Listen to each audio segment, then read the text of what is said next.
Is this working? Ah, this is working. Yes, yes, yes. Sorry about this. I thought my mic was on. I had to change my mic. I thought I was using my headset, but no, it's on my Blue Yeti. Sorry about that. I was playing Grim Dawn, as I was saying. Pretty fun game. They're having an expansion pretty soon, and I was just waiting for some people to walk in. As I said, if anybody's in the Battletech Into the Future Discord and you want to participate in today's discussions, you can join in on there. I was thinking of maybe doing this through Streamlabs, but Streamlabs is $50 a month. Hello, Collector. How are you doing? How you guys doing? I am doing fine. As I was saying here to Mr. PW here, the fact that there is that two people, me and Minnie, both want to make an alternate timeline in the ilClan era raises an eyebrow, and that's 100% right. Check, check.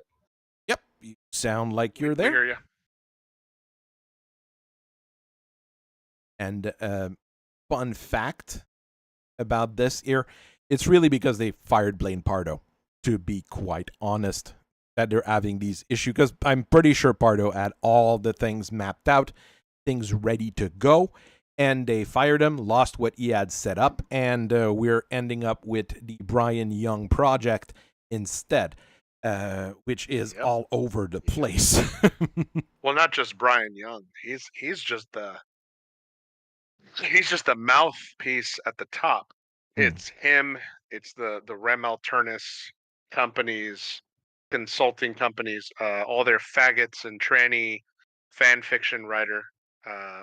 We are on YouTube, so try to leave that a little bit. Try to control yourself. You're streaming. I am streaming this. Well, you just demonetized Professor there. Well, yes, this stream is demonetized. I apologize, Professor. It doesn't apologize for what I said. I stand by what I said. You stand by what you said. You apologize for demonetizing this stream. Oh, well. Yes, I do apologize for demonetizing your stream. Honestly, I'll pay you back. Okay. I'll pay you back later. It's okay. Streams, I generally don't get too many people watching on stream anyways. Somewhere if you were streaming or not before I opened my mouth. I mean, it's easier for me to do it through Discord like this because, geez, I was checking for OBS and for StreamYard. $50. Now I'm gonna be fucking doxxed. Just try not to get me, flagged no, and the hate will be on me, not you. So don't worry about it. Well, the hate's on you, but it's on my channel. Yeah, you're right. Damn it. Again, I'm sorry. I should have known. It's okay. Don't worry about it. I mean, like I said, the worst thing that is going to happen is that they're going to set this stream as demonetized, and it really doesn't matter to me in the long run. It's going to be something that I keep saying that I want to do more of these, but I think here with a framework and things like that, I think it's going to be easier for a lot of us to start working on this particular project and on other projects at the same time. All the mechs that I'm releasing can be used in any timeline for now. Of course, if I start releasing some of the Wolverine Union stuff, those mechs are probably not going to be usable in standard Battletech game because they are going to have some funky technology on them. But the basic stuff, like last week we did a video on the Firestarter 2C, the Spirit Cat. I mean, if you take out the lore behind it, it's a perfectly reasonable 45-ton mech. That's all it really is in the end. Just like today, well, I haven't posted it yet, but I think some people in the Discord have seen it. The Flying Badger. I wanted to call it the Flying Wolverine, but some of my staff said that the word Wolverine is still verboten, so I couldn't use it. Yeah. It's unfortunate. Well, and I don't have an issue with people doing their own alternate universes as long as they still respect the lore a little bit and don't go too crazy with shoving real world crap into it. So, and I've never seen that on your side or on Minnie's side. I don't think any No, of it's you guys have ever well, I think betrayed the some, standard lore. some of the weird. I mean, I think the weirdest thing I have done. I've written that short story about Chance Vickers getting pregnant with Alaric Ward's kids, which is going to be a plot point in Vengeance. So, I mean, it is still reasonable in the universe. So, just a weird thing that could happen. I'm going to have a video on the Flying Badger that is going to come out. Flying Badger is one of my wonderful thing here.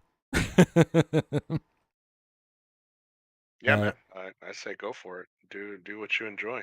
No, the Firestarter 2C is not canon, unfortunately.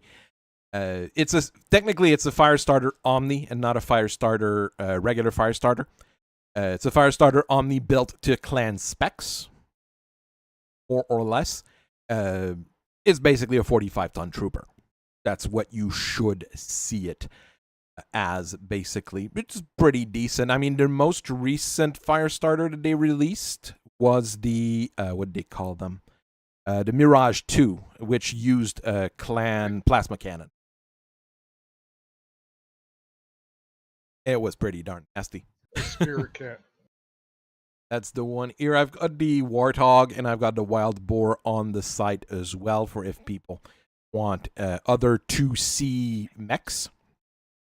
Gonna have quite a few 2Cs because in Vengeance we're going to have to build quite a few mechs just to try to do the same thing that they used to do at Grasshopper 2C. Grasshopper 2C, man. You That'll want be a a good Grasshopper 2C? Well, build one, send it to me. Okay. And Okay. I mean, I'm wanting 12 garrison mechs basically for this year, and right now I've got only because the Grasshopper's a really good zombie mech. It's a for great the mech, Succession Wars period. era. So, and making it a 2C, I don't know if I would want to just make it a beefier Grasshopper, if I would want to change its role a little bit, kind of like how they did the Phoenix Hawk 2C, how it's like do a 35-ton Grasshopper 2C. Make it smaller. I don't know. It's a bug. I mean, that's kind of the idea of what I'm having with all of that stuff here. I mean, really the idea of having a new timeline or something like that is for people to have fun in it. And if you want to make funky mechs and you send them to me and I look at them and I'm like, well, that sounds weird, but reasonable. I mean, it's easily going to be included here. The current 2Cs that I have those Gauntlet 2C, Firestarter 2C, and the Lawyer 2C. But the other ones are the basic Republican mechs turned into 2C variants for just beefing up the garrisons for Clan Wolf. Since they already have the factories on Earth, makes things easier for them to do, basically. Yep. Red Shift 2C.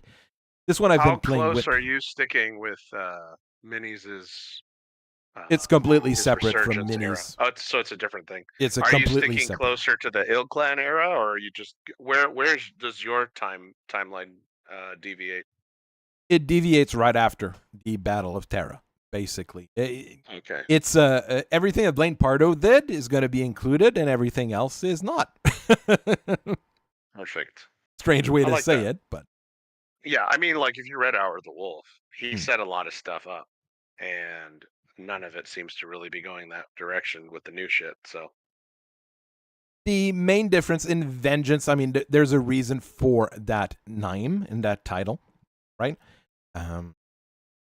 It's going to be a revenge story more than anything else, basically. revenge for who though? Who's benefiting from this revenge, and who's the target of the revenge? It is the Wolverine Union, who is basically the Rimworld Republic in exile. That they fled right as the Star League was beating them up. So a whole bunch of Amorous supporters that fled. along with Clan Wolverine that got beat up by the clans and, well, ran off to do their own thing. So we've got those two that really want to get back into it, basically. The idea here, they want revenge against the Inner Sphere and the clans in general. Part of the reason why, the Amaris family is basically cursed by General Kerensky, created a virus or a genetic disease that affects their family. And they basically turn into morbid zombies as they get older and older, and they always die young, etc., etc. So they've got a very good reason to hate the rest of the Inner Sphere, and Clan Wolverine kind of the same as well. So there's a space COVID that was designed to kill only Amaris. Well, I think it would be a little bit worse than COVID, but yeah, kind of. like Fox die from Metal Gear Solid. It's, that would be Amaris a good. Die. Yeah, Amaris die. That would be a good way to name it. What they've basically done for most of their existence, well, at first they rebuilt. They joined together. They started rebuilding and building something of little inlet in space where they could do their own thing. But once they've got that going on, well, they started sending infiltrators in the Inner Sphere to cause all sorts of problems over time. The first, not the first Star League, the second Star League, the one that Victor put up with Sun Tzu Liao and all his Care Bear friends, was basically messed up from the start by the Wolverine Union. They made sure that they weren't going to be all put together, basically. Oh yeah, I'm watching your stream now. I can see the where you have it pulled up. Yeah. So they're okay. pretty nasty here in regards to that. The next thing that they did during the War of Reaving, every clan that was going to get exterminated or beaten up on, they went in and grabbed as many people as they could from those clans and brought them over to their own area to try to, buff up their manpower. When the society got beat up as well, they grabbed those people too, and the Word of Blake, whatever they could recruit from it, they brought them over as well. So you're going to have a whole lot of people who have all sorts of reasons to really, really dislike the Inner Sphere and the clans. Cool. And it's all factions that have been gone or kind of removed. So people who already have, their old painted clan Burrock star, well, they're going to be able to bring them over. That's a fun thing to do, and it opens up quite a few things. The Wolverine Union is going to have its own set of technology as well. They don't use they use regular mechs, but once the Society and the Word of Blake showed up, they started going a little bit hog wild with even more advanced technology. And they're being quite mean with it. Basically, they've got the same kind of thing the clans do with vat-grown people. But unlike the clans, rather than the Trueborn being the top of the society, they're at the bottom of the society. They're the people that they mass-produce to be basically slave labor instead of being the top of the society. So the opposite of the clan in that regards. And they've pushed that to the limit, and now they have actual biological androids that they can fit into battle mechs to go fight. That's the next big step in their technological paradigm, and gives them a chance to fight the Inner Sphere more or less on a more even ground, because, they're not going to be as numerous as everybody else. So did the Society and the Word of Blake remnants, they joined the Wolverine Union? Yep. So that's why they've got some fancy technology and even less ethics than they had before. I can see how some maybe old school fans would say that they would never see the word Blake joining anybody with that's clan related because of how much they hated the clans. Um, but I mean, I can see how after losing the jihad, they would be desperate and might have had a split because the jihadists, the Blakes had different factions within the Word of Blake. They had like the Toyama faction, and they had the other branches. Some were more religiously fanatical than others. So I could see maybe some of the factions being like, we're gonna just stay here and join this union to get back at the inner sphere, while maybe others said, "Fuck this, we're out of here." That will be part of what's going on. Yeah. Now for the society, I thought the society was completely wiped out back in during the Wars of Reaving. How did they manage to survive and make it to the Rimworld It's Republic? it's like the Steel Vipers, the Fire Mandrill, the Blood Spirits. All of those are supposed to be completely wiped out. Completely wiped out. Yeah, but maybe there was like a fallback point, and they all kind of like met and pretty said, much. "Hey, we need to like make our own thing over here." Well, the Wolverines and the Rimworld Republic in Exile already have infiltrators just about everywhere. So they know what's going on in the inner sphere. They know what's going on in homeworlds, in the periphery. Yeah. And when bad stuff starts happening, well, they go and grab people from everywhere. They were already before the Wars of Reaving and all that stuff. If you were a malcontent, a terrorist, dark cast in the clans, and you wanted... the dark cast, They were like, you want to work for an organization that is ready to let you grow. Yeah. Of course, the Rimworld Republic really thinks that they're in charge. They really think that they're at the top. The Wolverines basically their military arm at this point. And all the other clans and all the other groups, they're basically pawns that they're ready to throw at the wolves at any point in time. Yeah. Because they don't see, they don't see the Fire Mandrills as, relevant at all. They're just a bunch of meat that they can throw at a problem. Yeah. I mean, the Wolverine Union is not supposed to be ethical, good guys, or anything like that. I mean, I'm wanting them to be a group of bad guys and not go the same way the clans did with a big invasion. The idea is they infiltrate, they cause trouble, they strike minor targets, small, pockets of worlds and things like that, and disappear or take them over in their own. They're the boogeyman. They're like a space boogeyman. Basically.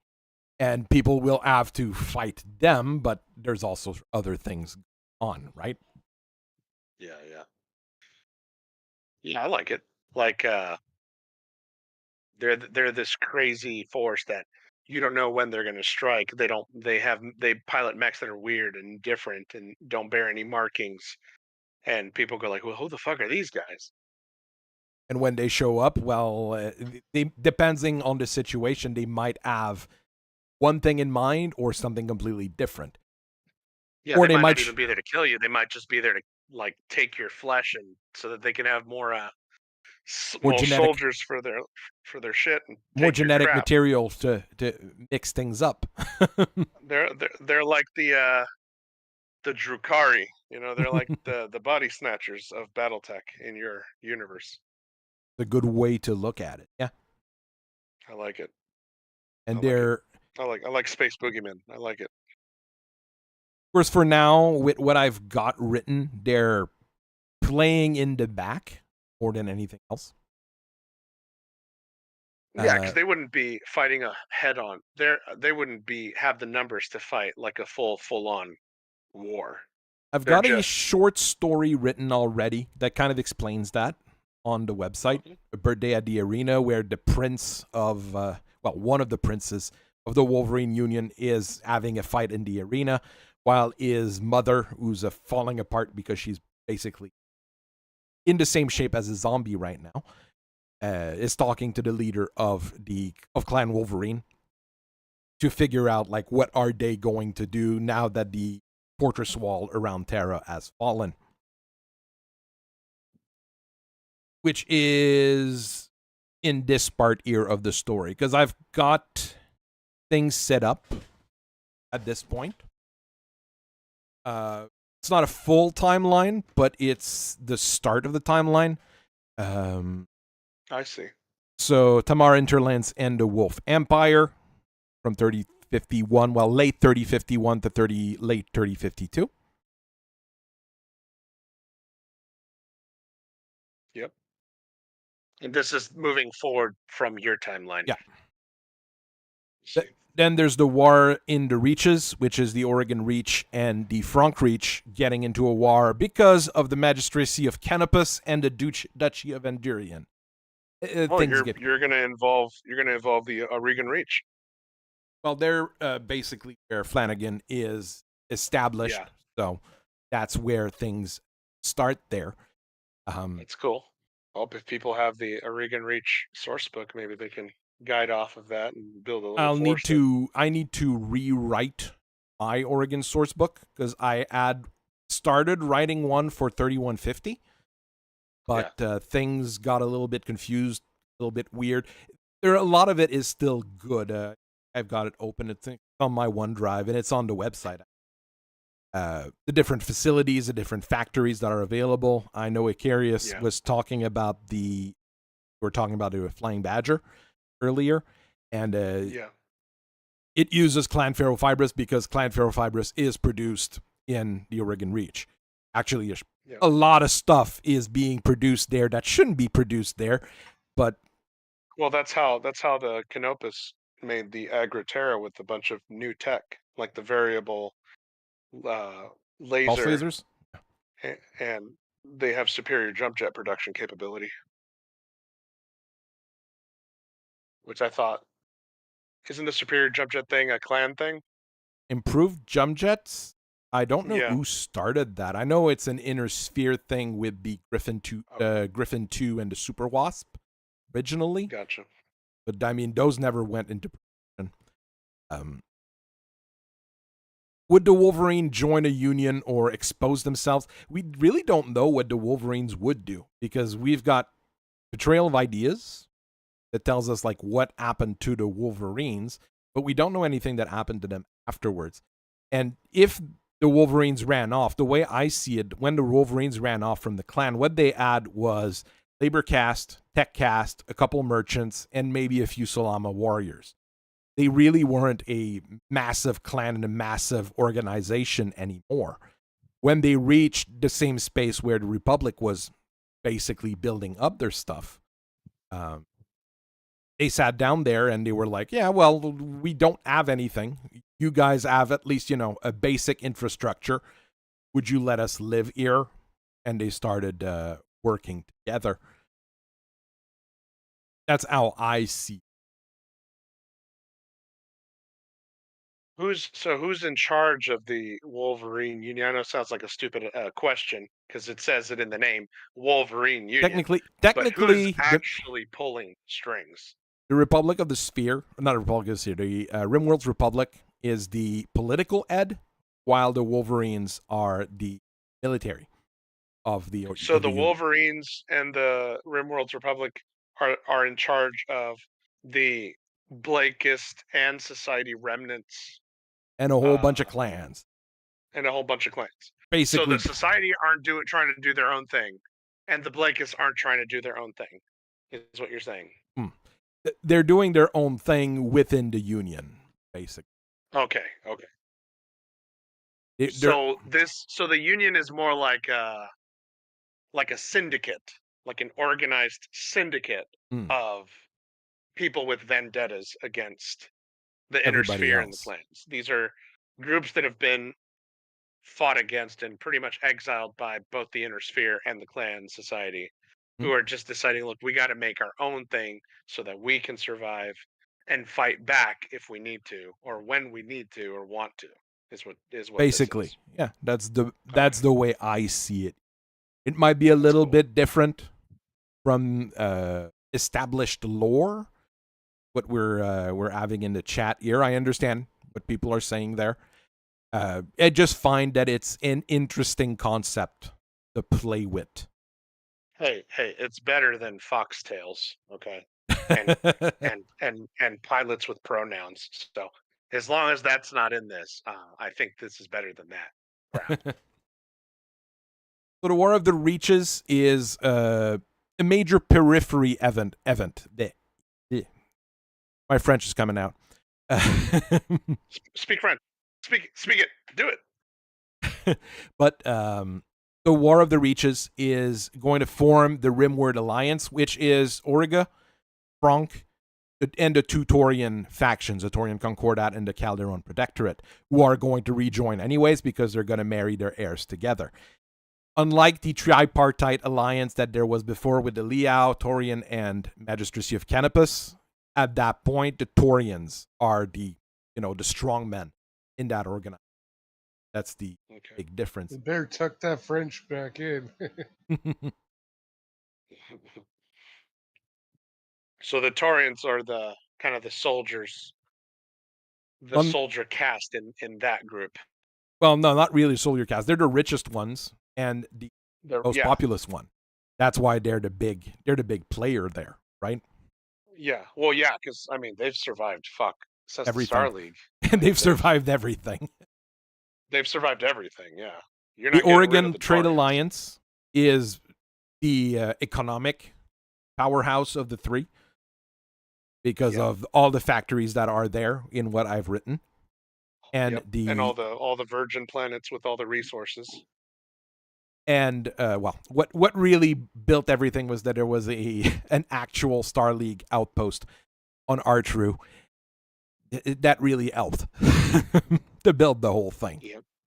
Where I've got really the last bit of, I've got a timeline kind of set up here, but the last big bit I've got is War for Terra 3, the return for the War of Terra. I'm probably going to change the name. That's when the fortress wall falls on Earth. So our friends in Clan Elzors throw a trial against Clan Wolf to take over Terra for a trial of possession. And then when that kind of gets off, the Capellan front, the Capellans come in. And that's the real big war that I've got written up here, with basically all of the clans having to defend Terra against a pretty darn strong Capellan Confederation, because they're probably the strongest faction at that point. Yeah, that's what I saw coming, even back before the ilClan era. Just looking at how the Dark Age was being ran, and they I don't know if you ever played the Clicks game, but the books follow the Liao incursion into the inner sphere, like towards Terra. I mean, they are the ones that blood. Yeah, they're the ones who didn't respect anything that the Republic of the Sphere said. So right, and they had the numbers. They had the numbers, and they can just throw shit at everything. I haven't started writing anything on the Combined Federated War, because that's on another, and that happens at the same time on a side front. Fine, and Dragon are going to fight, and one thing that they're going to do is that they're actually going to go talk with Alaric Ward on Terra, saying like, yeah, you don't get involved in our fight. Let us fight. Let us do what we want. And we're going to say that you're Avastar League, basically. So you're going to have a few fun things going on. Then it's the first incursions of the Wolverine Union, fighting against the Scorpion Imperio, the Goliath Scorpions, and the Raven Alliance getting attacked by the Steel Viper and the Fire Mandrels. So weird things going on there. So you're blocking the Raven. The Steel the Steel Mandrels are a part of the. Well, it's the Steel Vipers and the Fire Mandrels. What was remaining of them? And this is before your Wolverine Alliance, your Wolverine Union? They are part of the Wolverine Union. Okay. So the Wolverine Union goes and attacks the Raven Alliance, because the Raven Alliance still have their big fleet. Yeah. I mean, the idea is just to poke the bear for them. They don't want to get into any major fights. They don't want to get into any big issues. They just want to poke and see what's up, going to guys? happen. Hey, Sorry? how's it going? I am building a mini diorama of a sci-fi city. Oh, that's fun. Sweet. I think 18 is currently live streaming on YouTube right now. That's Big what I'm sub doing. count, big live count. Congrats. I'm going to take a bit of a And, life count. Fun.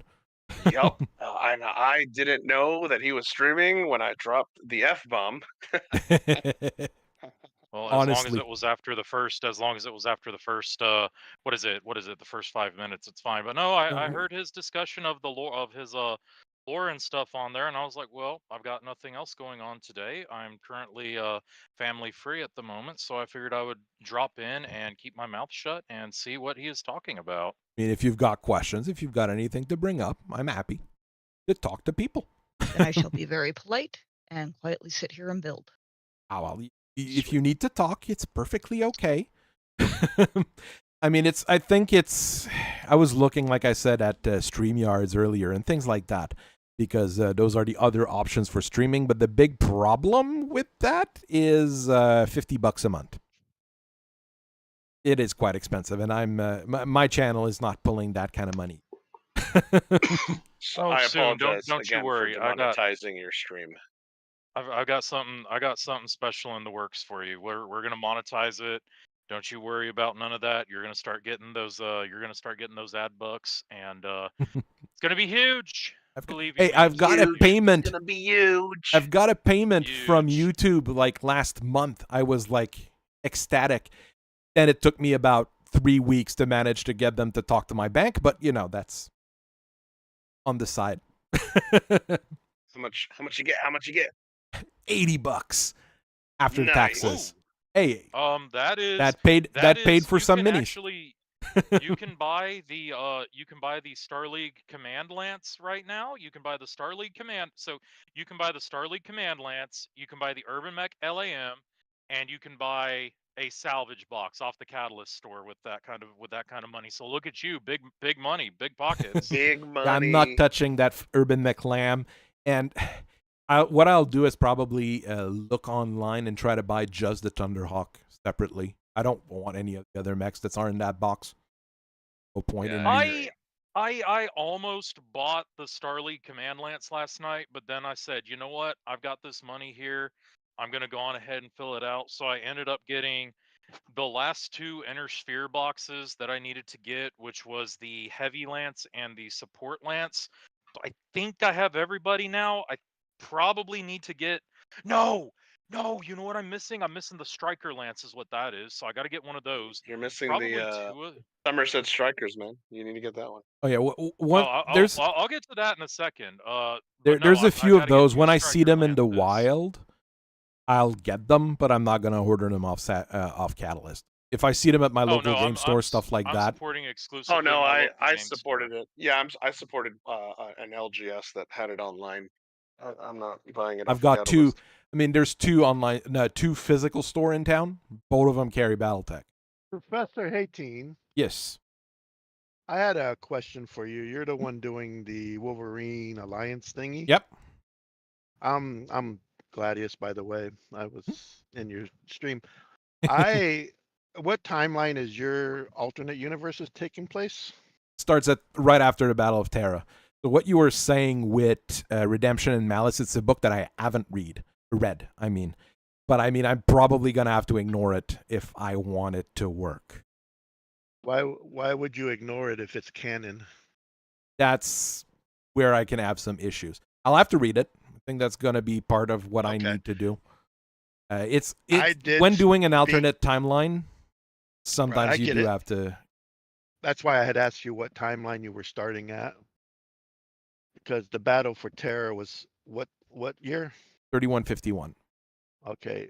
Redemption and Malice takes place in 3148, which is a couple years before that. So or it might be a different group of Wolverines as well. It is the survivors. The ones that didn't want to carry on with Wolverine stayed with the Inner Sphere. Mostly the people they picked up in the Draconis Combine on their raids. but the main Wolverines persisted and carried on. And I have that from a higher authority above me, even, and I've been a Wolverine guy since '96 Yeah, well, and studying their lore cool. and everything. So, and Well, being then guided. you should know. Then you should know then that Catalyst and whatnot has no problem with ignoring whole parts of the canon. See, Mhm. Surrender Your Dreams, which is objectively not open for debate, objectively the best Dark Age novel of them all, I would and they disagree. completely crapped on the ending of that. Well, you can I would. disagree. That's fine. Well, I'm not. no, That's that's my proof is Redemption okay. and Malice was released. Okay, So that's cool. that's it. That's Yeah. cool. So That's that's my cool. proof. I'm happy for you. I'm saying though Now that I do they have an completely email crapped on the from ending Catalyst telling to me that that novel according to and them. obliterated it. Okay. Well, I got a It's out letter there, from canon. Catalyst. I also have a letter from Catalyst saying that according to them, Wolverine is not a priority to them, and according to them, they're dead now. So that was after the release of Redemption and Malice. So that's I am playing fast and loose anyways with So, quite a I few mean, to be things. fair, it is kind of. That's I what she mean, said. Wolverines get objurgated from clan space like a long time ago before the clan invasion and all that. So I mean, it's very hard to keep that idea going. You know, well, not so I really. mean, I always kind of sat there and was like, okay, well, like, I mean, people fall out and they Well, die off. How it there's just always happens. been a hint of. What Haiti needs to do is he needs to pull a Natasha Kerensky, like a like a Blood of Kerensky, but like getting pushed down the line to Anastasia Kerensky, but instead of Wolf, he's gonna do a McCavity, but like do an Anastasia McCavity and be like, this is the second coming of Natasha, but They in terms of wouldn't even Wolverine. acknowledge the blood names no more. But it's the Wolverine Union. They're like, you're gonna acknowledge it now, and they don't give a Why, fuck if they don't. The- If the why people way would don't they use to their come out name. of hiding after I'm 400 playing. years and Like join I the said, Union? I might be playing a bit fast and loose with some of those things. To be honest. I mean, even in Redemption and Malice, they weren't even there to help nobody. They were looking for tech. The dude stepped out of line to help the guy or the planet against the mercenaries, and then as soon as it was done, he left. He's totally completed his mission, or he didn't even complete it. They were forced to leave because they let themselves be seen. I'll So read they quit the mission Redemption and and left. Malice probably this week. So Just I'm try to just saying, figure out if we're if gonna I do, can fit it in. I'm just saying, if you're gonna do a Wolverine story, at least give them the honor of fulfilling what it was meant to be. I did talk to a certain person. I'm not going to mention his name because I promised I wouldn't, but they did tell me that he was planning on having more stories about them. So, but then the incident happened. Anyways, so No, I understand what you're saying. Like I said, in order to get a disc going, I need to play a little bit. Oh, wouldn't it be cool if you had a contact with said person and you just published your universe, but based off of said person's ideas of what the future of Battletech would have been? So it's Yeah. like, it's not really canon, but like it kind of is the main canon it would have been. Like, wouldn't that be cool? I would say that Redemption and Malice was meant to be canon, and it is canon because Yeah, I say sure. I mean, it was released. and published. everything here. I mean, everything's always in flux with what I'm working on. And I obviously, believe the Wolverine story deserves what because even PGI does this. They released the Bull Shark, right? But what did PGI do? They released the mech, didn't give any acknowledgement to Clan Wolverine, didn't give it any colors, didn't give it any decals. I mean, they just pretty much said, forget Wolverine, it's just a mech we found. And it's bullshit because FASA's always left little bits about Wolverine. The strikes in the Cronus Combine, the Dobrev incident. So it wasn't like they just killed him off. They've always left breadcrumbs on him, but we never found out the actual ending until Redemption and Malice. I do believe that the Sword of Blake, the Mechanic class battleship, that one of the Mechanic class battleships that the Word of Blake had, I do believe that it was confirmed that that was one of the Wolverine's warships that Comstar had found. Yeah, so was the Dobrev. The Dobrev was one too. That was a derelict ship left behind. That's where the bull shark was found on.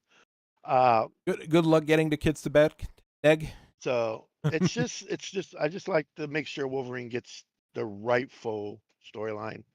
And The not thing is, some- they're probably not gonna get the storyline you want here.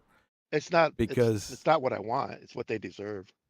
So In I mean, you had a clan that pretty much defied the clans, told them to fuck off, bombed their cities and or their clan halls, and then they were hunted down to almost extinction. And then 400 years later, a short story comes out that they're thriving. No, they're not messing with nobody. They cherish life. I mean, that's it's a good ending story actually. We just don't know what they're doing right now.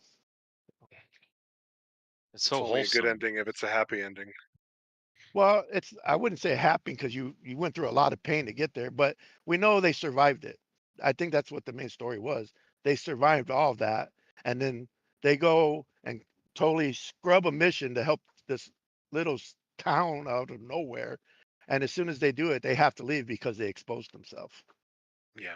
I mean that's Well, I mean, we freaking- know that like even the Camerons have survived, people that survived, and So- the some of the other clan like the Smoke Jaguars, they have people that survived. It's not like you can wipe everybody out. So there's still some Wolverines out there, even in the mainline canon. It's just CGL's not going to do shit with it because they're fucking retarded.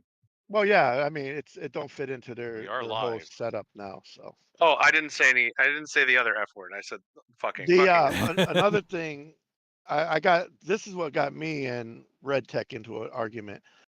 He told me that they were destroyed. None of them could have survived. I mean, he puts this out in the public, and then I said, well, what about Who's this Big Red? Yeah, and then I said, well, what about Redemption and Malice? And the thing he replied to me was, well, short stories by mediocre writers don't really count as canon. And I'm just thinking that's the guy Wow. that created the Well, clans. He's Big showing Red their is special. CGL, Let's man. not Exactly. get You have to into it too much. understand with Big Red, anything he says outside of Marauder is a 75-ton mech. Outside of something that's in like a currently published rule book or source book, which I say rule book in the sense of the lore and fluff that is then presented therein, anything outside of that, he's really not to be taken seriously. Well, I get who he is, I mean, and I you're get his. talking about a dude who I know he is is. like anything that Catalyst puts out, he's gonna consume it. Well, You know because what he I wants mean? his Like, seat at the table. Well, is what- he again, wants like his seat at the table. yeah, He exactly. failed at War Thunder. He failed to get a seat at the War Thunder table. He failed to 40K. get a seat at the 40K table, especially when GW came down on creators, and he found Battletech. Yeah. That's fine. But he's just not that's just not the type of person that I want to be getting my information from. It's very disingenuous. And the other Wolverines.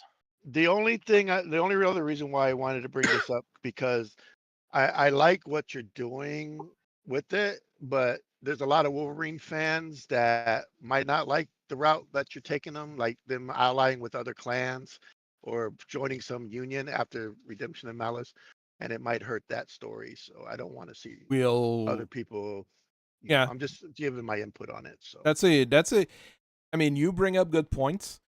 Like I said, I'll read Redemption and Malice, and I'll see if there's ways around it.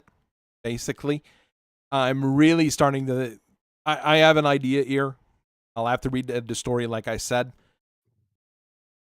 We'll see how it goes. Basically, I just wanted to bring up concerns. I like the group here, and I like everything that everybody's doing. But when I saw that, I was like, whoa, that's a little bit out of the lane of the Wolverines. So thank you for the time. not a problem. But we're here for. And it gives me reasons to think, reasons to work with. I mean, that's here. I mean, in the end, here it's something that everybody will be able to participate in, and everybody's going to be able to help with. So, if you have your own ideas, if some other people have their own ideas, anything can be integrated once we look at it and once we figure out how to make it work. That's the idea here. I mean, if someone wants to bring up brand new factions, it's not a problem. We'll fit it in. If someone wants to bring any original characters that you have, any original characters that you want to set in that particular time frame, I'm happy to just sit down and be like, okay, who is it? What do they do? Who do they work for? And how evil do you want me to make them? Wait, no, that's not what I meant. I mean, I see it like this: if the CGL Panderverses, want to have a seat at the table and they want to push their fan fiction, and there's like 30 different fan fictions that are pushing that bullshit.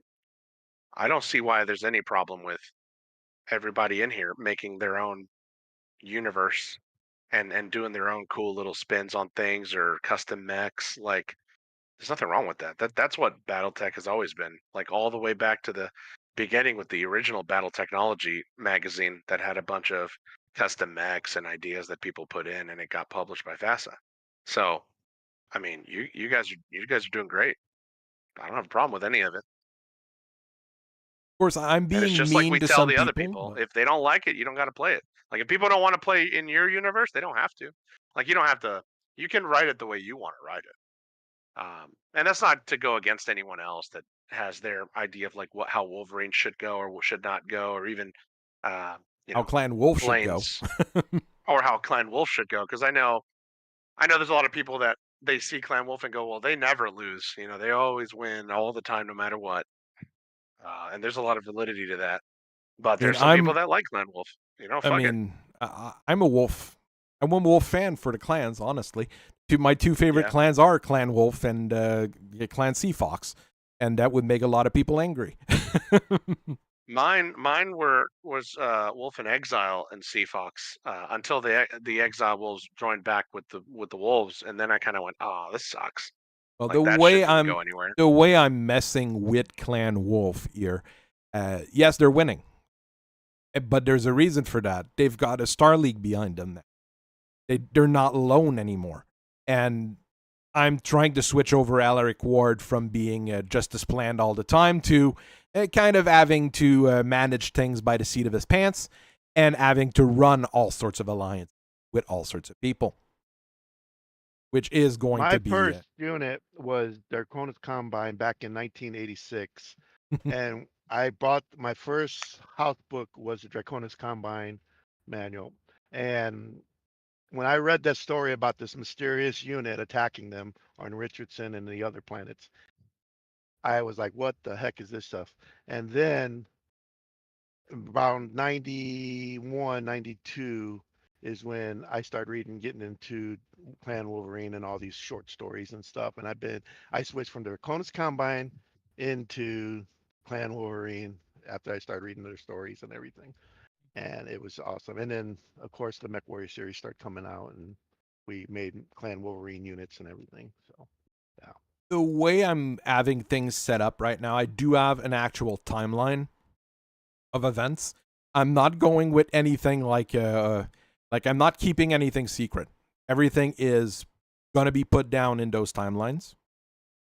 If anybody wants to play games in the timeline, anybody wants to write fiction in the timeline, if anybody wants to do all sorts of things in the timeline, it's going to be in there.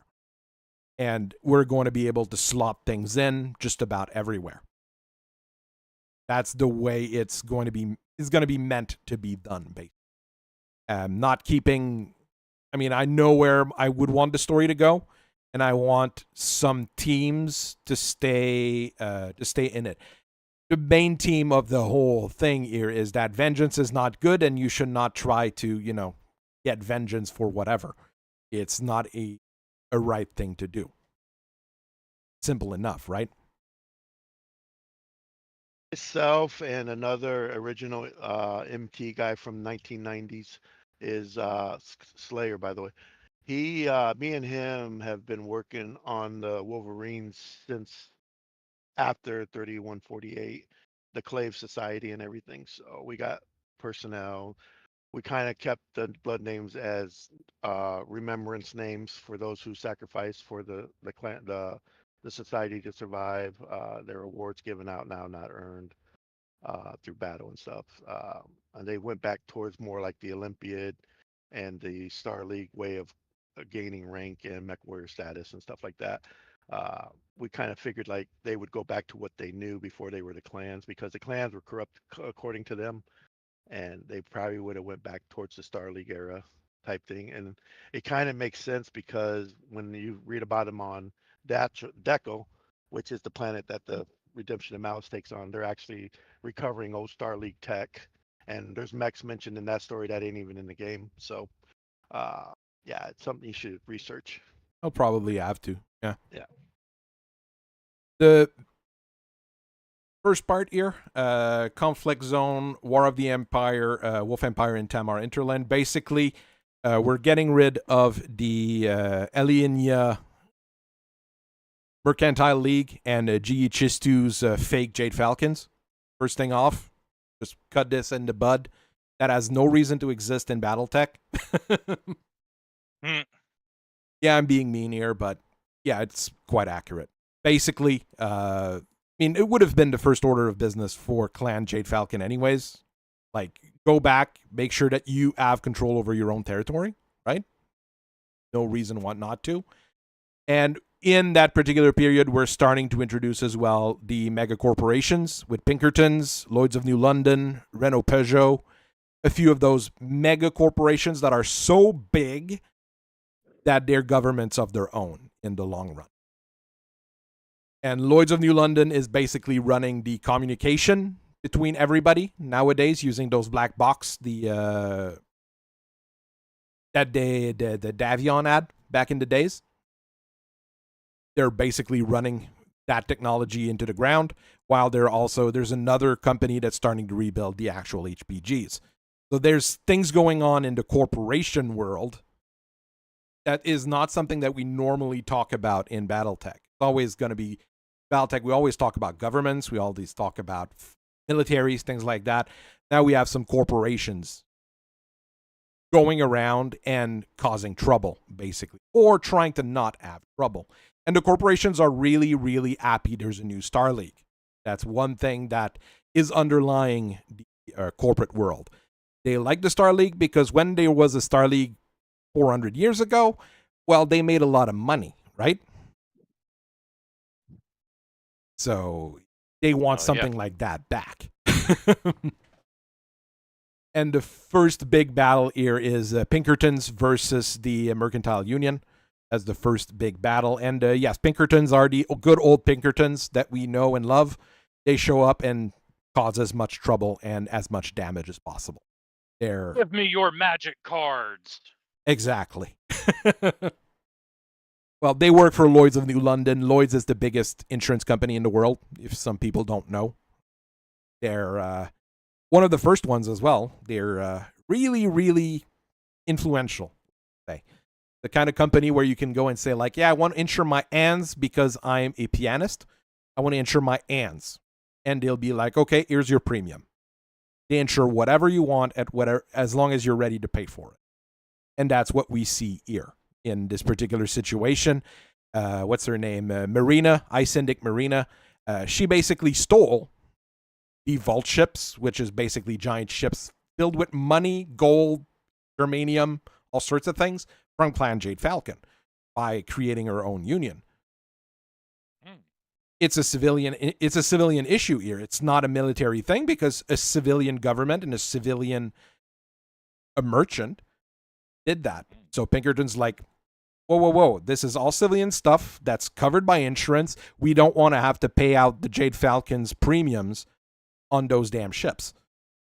So they show up and they're the ones saying like, look, Khan Chistu, don't worry here. We'll take care of this whole mess and you'll get all your ship and all your factories back. And they do that in a very nasty way, basically. Icarius read one of the short stories I wrote for that, where unfortunately the Fox Patrol dies in a terrible accident of being stomped by a summoner. Oh no. Will someone think of the children? Other than Brian Young. Good one. Poor Brian. Poor Brian. But here, basically, that's what's good. That's what happens. Basically, Marina gets pretty damn bad. Oh. Giichistu does survive. What happens is, what happens with this one here with Giichistu, there's a trial of refusal, basically to say, like, you're not the Khan, I'm the Khan. And, well, he basically meets one galaxy versus basically two galaxies that Stephanie Shistu is able to deploy against them. So he kind of loses that one, but he doesn't get killed. And Stephanie Shistu's like, yeah, you kind of did the right thing.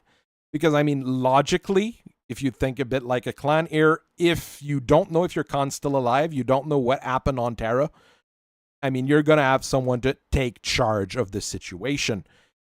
He might have taken charge a little bit too much. He gets demoted, but he still does his own thing, basically. So I'm not killing off everybody that CGL is creating. I mean, to be fair, and I've mentioned this to you a time or two, but Giichitsu, he was established back in the Dark Age. Yep. He's one of the LE one of the prize support Jade Falcon mechs. It's a Jade Falcon on the side and Giichitsu. All right, I mean, I don't see him as one of the Dark Age. Honestly, mechs, if you To read be quite the fair, clicky text. he's been established for a minute now. It's just CGL going through the Dark Age folks and being like, "Oh, let's do this. Let's put a pronoun on that one. Oh, make that one gay and lame. give him the bussin' haircut. Yeah, make it Like, bussin'. I on one hand, I want to know what good old One-Eyed Jack Farrell is doing these days. On the other hand, I don't, because I don't want them to Raiders. the Jupiter pilot who then goes on to Yeah, pilot the awesome kick-ass Atlas. He was Benson's Raiders. I seem to be down to 2 of those now. I used to have 5. Now I'm down to 2. I'm very sad about that. But anyway, yeah, I don't want to know what's going on with him because I don't want Catalyst to touch One-Eyed Jack with a 10-foot pole. Well, if you want me to touch One-Eyed Jack with a 10-foot pole, just tell me, and we'll try to figure out how we can fit him in. Then you'll poke his other eye, and he'll be No-Eye Jack. Yeah, No-Eyed Jack. Then we'll put him in a techno harness from the Wolverine Union, and he'll still be able to pilot a mech. Oh. Because he'll be directly connected to the sensors. Yeah. Yeah, it's brilliant. Dangerous, but brilliant. Neo Mani Domini. Well, the way the techno harnesses work is basically a VDI. It's basically a VDNI there. It's a neural interface. Yeah, and then it attaches to his brain. It attaches to your brain, and it attaches to... The harness itself is meant to protect you from the feedbacks and stuff like that. So it's a little bit more involved. And it also allows you to remote control other mechs. That's the real big advantage of it. The Wolverine Union's well equipped, let's say, with that kind of stuff. Capellans regained their planets, but they don't want to rejoin the Lyran Commonwealth. I haven't written a whole lot about that. I'm not quite sure what I want to do with the Capellans yet. I just know that they should be independent with their own planet, with their own stuff. It kind of makes sense. And it kind of makes sense to have them not fight the Falcons because the Falcons don't want to waste resources fighting the Capellans. I think everybody agree with that? I mean, unless the Capellans get squirrely and think they can take on the Falcons. That's a possibility later on, basically. Yeah. Kind of one of those, like, I'm watching you. For the Wolf Empire, I went with the same basic idea of the Wolf's Dragoon, getting into it with them. But rather than the Wolf's Dragoon magically having more mechs and everybody loves them and they can strike the wolves everywhere where they want and nothing bad ever happens to the Wolf's Dragoon, yeah, the Wolf's Dragoons are going to get fucked over this time around. And they're going to get fucked over bad. I know some people might be mad at me for that, but I think we're at the point where the Wolf's Dragoon have served their role, basically. Yeah, At this point, they're just another mercenary unit. Yeah, do them like they did the Falcons, where they only have like a half regiment, if that, left. Oh no, it's gonna be even worse than that. Oh Jesus! There's only 2 of them left. Basically, the Dragoons Yeah. strike the Wolf Empire first, then the Merrics get into it, then the Lyran Commonwealth gets into it. Everybody wants to reclaim their planets, right? Kind of makes sense. And the Wolves have very limited resources when the whole situation starts. So the Wolves are kind of in trouble. The Sea Fox go see the Spirit Cats and tell them, like, yeah, go help out the Wolves. Here's a ton of mechs and equipment. Go and help out the Wolves. Rather than what they did in the actual timeline, which is having a bunch of trials and weird things happen. I went with a much simpler situation of the Sea Fox showing up and being like, yeah, you guys kept saying you wanted to help the Star League. Yeah, go help the Star League for once. And the Spirit Cats has a lot.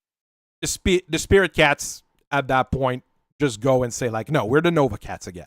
Let's just forget that whole Spirit Cat thing. They're going to have a mech named the Spirit Cat, the Firestarter 2C, and there's probably going to be a Spirit Cat Galaxy, but it's going to be the Nova Cats. Let's just go back to having that particular faction. People who have the models painted as Nova Cats, they're going to be able to play them. Let's just simplify things. So we've got the Spirit Cats helping out.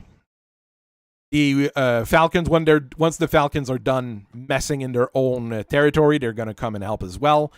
So, I mean, the Wolves are going to lose a whole bunch of planets in that period. Lose planets to the Lyrans, going to lose planet to the Merrics.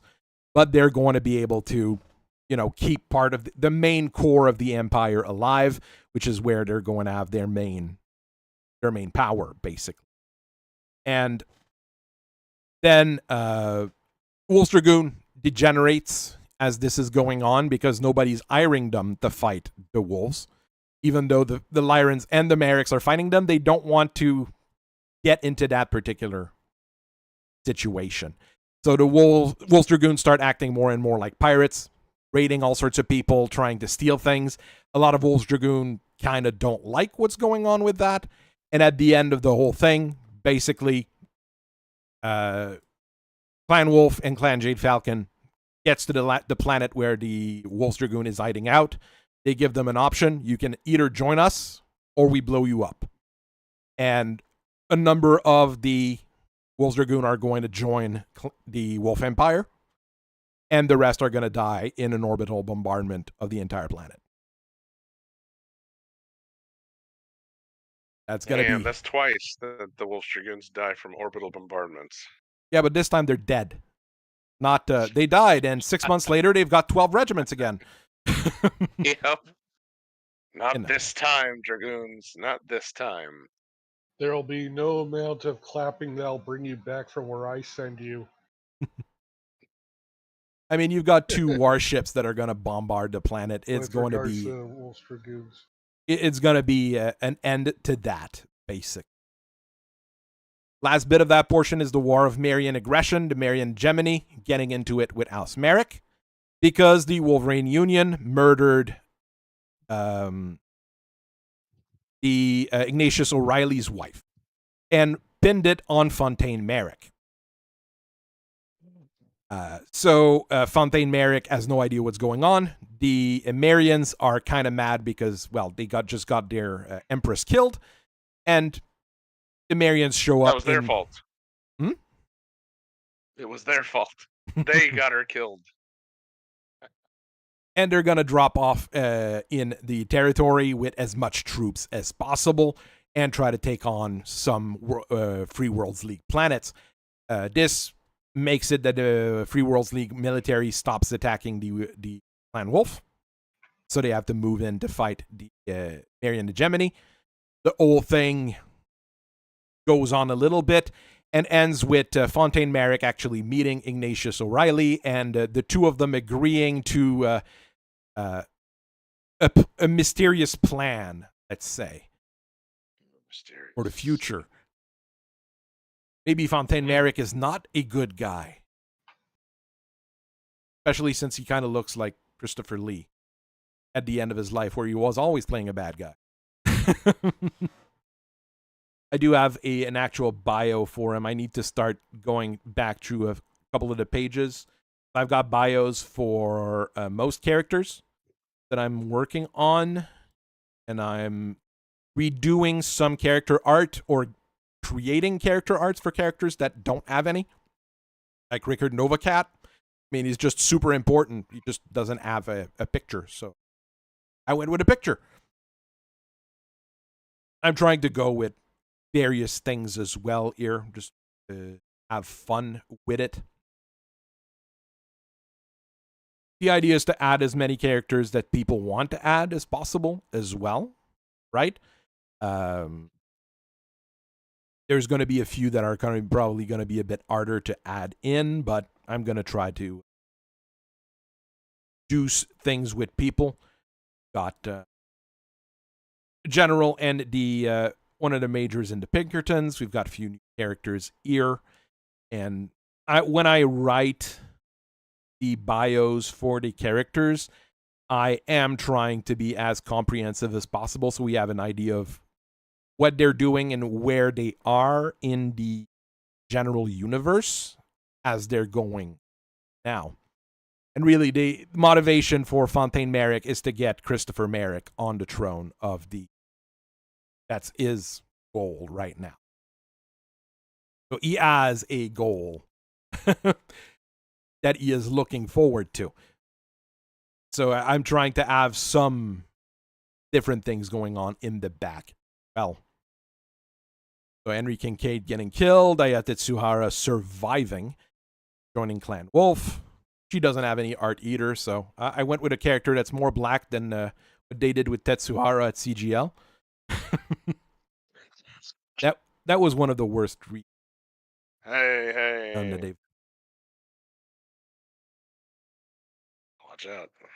What do you mean? The original Nothing. Tetsuhara art was beautiful. Yeah, no, I know. I got you. The one that they did was Black Samurai before Assassin's Creed stole the idea. Exactly. And Tetsuhara was cooler because he drove a fucking mech. So yeah, can't beat that. How can you steal an idea when it was always there, bro? It was always They've there, always bro. been there, bro. It's historically accurate. The guy has 3 lines written about him. An odd thing. Are you a history denier, Chud? Let's not get into that. Yep. Battle of Terra is going to be, well, it starts with not a Battle of Terra. It starts with Vetted Brewer, also known as what's his face? Can't remember his name. The black guy that they've cast into everything recently. Idris Elba. Idris Elba, exactly. Yeah, Idris Elba, yeah. I mean, I like the character itself as a guy that tried to mess things up for everybody. So it's not a bad character. But now the Lyrans are going to try to take over where he's hiding. And he gets attacked by the Jade Falcon at the same time. So he runs off to the Timbuktu Collective. Just a small little story at the very start of this. Gives something to do again to the Lyrans. It gives something to do to the Jade Falcons to fight against something else. Just a little bit of fun there. The wall falls. Basically, the Union sends as infiltrators on spot, and they basically nuke the fortress system on Terra. Prevented and repairing it would cost so much money that it would not be feasible, basically. So Hell yeah. Alaric has to start organizing because he knows everybody is going to try to attack him. First off, our good friends in Els Ors are going to be the first one. Well, the first one technically is the Capellans, because the Capellans, if you read the lore, they keep sending ships right into the fortress wall to see when it drops. So the first one to go through would be the Capellans. So basically he has to start being like, okay, let's send the Jade Falcons the Smoke Jaguars to fight Capellans, to try to make sure that the Capellans don't get into it with us too quickly. Alaric then recruits a bunch of Republic Remnant soldiers that were in the first army group with Max Ergen. And Max Ergen basically gets a promotion to being a clan warrior, even though he is not, just because Alaric Ward just doesn't have the troops and the equipment required to do what he needs to do.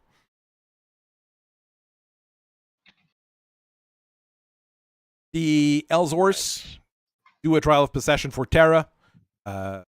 Alaric Ward says, yeah, we're going to accept your trial, but we're not going to fight on Terra because we don't want Terra to be any more damaged. And they go fight on Yori, and that's the Battle of Yori, which you will see mentioned in quite a few characters' bios and things like that. It's going to be one of those major battles where you're going to have 3 galaxies of Elzors. Alaric Ward has 2 galaxies, and the Republic remnants that he managed to get to his side, basically.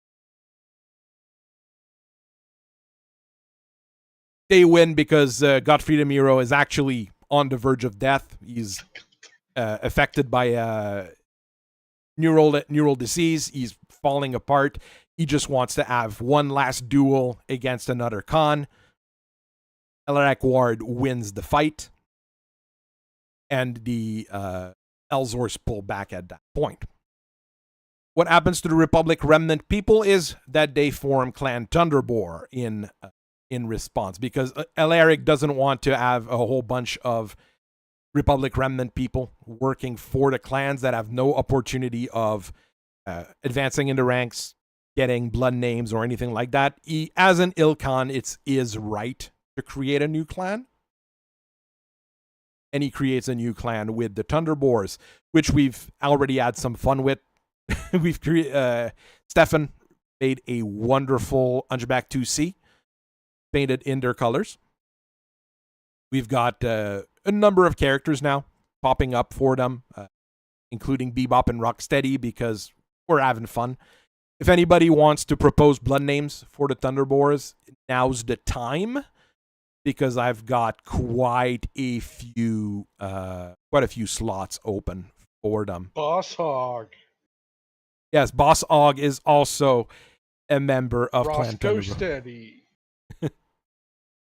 Yeah, this. If they're based off of the Republic, look at Republic Knights and Paladins like Nicodemus Niamer, the pilot of Peacemaker Malice. Yeah. I mean, those would be good piece back in the ideas. day. We're at, like I said, we've got 40 slots, and I've Lexi got Holt, the pilot of that Black Knight. Yeah, she was a knight or something like that. the one of the difference with the Thunderboar, rather than calling their units Star Commanders and Nova Commanders, it's Knight Commander and Paladin Commander that they're gonna call their units. And I think I had a lot of fun making that particular character. I mean, that's where we're meant to have fun, right?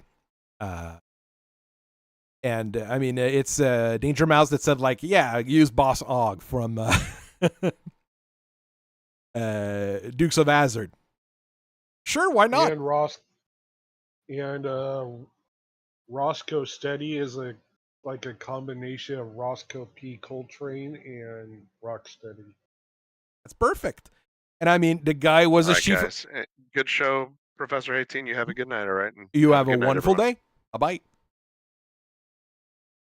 I mean, and he was an ADIC, assistant director in charge. I love that acronym for a political officer. And I mean, he became Sakon because he's the politician in the whole thing. Everybody's like a soldier or a warrior or something like that. He's a police officer. Yes, he knows how to pilot. He had a Thunderbolt, and now he's in a Dominator. But, he is not a good pilot in any way, shape, or form. He just, survives. And yes, he fought with his Thunderbolt in the Battle of Terra, and he lost it. Because he is not a great pilot, but he did his best. Here's Bebop And I did put Emeris's wonderful Hunchback 2 at the bottom. I mean, this is a fantastic paint job. I mean, it's like I said, it's there to have fun. We create characters to have fun. I think it's just fun to bring back old characters, create new characters that have some background that are fun to do. So, I haven't written up Stephanie Shistu yet. I'm not quite sure because I haven't found any description of her anywhere. I wanted to take Dolly Parton and AI her up, but that might be a little bit much. So why not? They AI'd up. Well, they didn't use AI art back in those days, but look at the artwork for Stacy Church out of the Wolf and Blake starter book. You look at Stacy Church and tell me that's not Eva Mendes. I mean, they did that quite a lot back in the days. Look at the Locust pilot and tell me that is not oh God, what's that? Black actor Blade. Wesley Snipes. You look at that man and tell me that they didn't take Wesley Snipes, give him a Reading Rainbow Man's deadgum Star Trek visor, and put him in a friggin' battle mech. I mean, the general of the Pinkertons is absolutely not Columbo. You spoke a whole lot of French Canadian there, but I'm totally on board with the idea of the leader of the Pinkertons looking like J-Lo. No, he looks like Columbo. Oh, well, J-Lo would have been cool. Well, she could be the boss at Lloyd's, because I mean, he's just he's the general, so he's a lawyer. He is definitely not a soldier. We gotta get J-Lo into BattleTech. We Hey, gotta why get not? Jenny off of that block. We gotta get Jenny off of that block and put her into BattleTech somehow. I mean, Major Jack Dresden is definitely not Burt Reynolds. Turd Ferguson. Name's not Burt Reynolds. It's Turd Ferguson. Major Jack Dresden is a sociopathic pyromaniac, not suspected, alleged, or diagnosed. That's what he is, and that's what he was hired for. He is a bad dude. Once you read the short story that I've written about him, okay, he might not be that bad of a dude, but he likes setting things on fire quite a bit. That's his goal in life. Fire.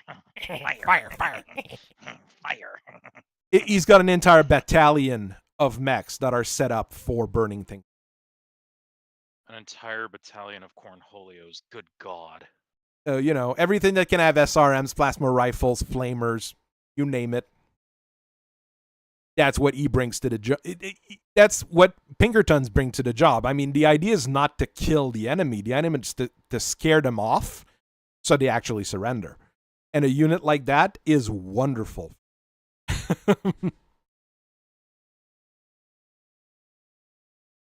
Truly.